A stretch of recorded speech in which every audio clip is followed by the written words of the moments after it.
Jean-Baptiste Jodoux est un des grands historiens d'Avignon. Il nous a laissé de très nombreux ouvrages, dont un essai sur l'histoire d'Avignon, qui est le support de notre découverte de cette ville. Écoutons-le décrire la porte de Loul dont vous êtes tout proche. L'entrepôt des briques et des poteries grossières qui se fabriquaient jadis à Villeneuve se faisait, avant que le pont fût construit, dans le voisinage de la porte de Loul. De là vient son nom moderne, parce que c'était là que le peuple achetait les houles, ou marmites. Notons ici que notre historien va peut-être un peu vite en besogne en faisant de Villeneuve l'origine des houles.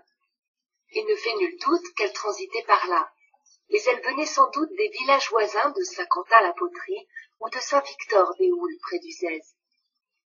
Ajoutons encore que le terme houle est générique et qu'il fait donc référence à tout un ensemble de récipients en terre cuite. Mais laissons la parole à notre historien. Des actes de 1341 et 1536 appellent ce passage la porte du Pertuis, Portalet, Pertouzy, à cause du passage de la Sorgue.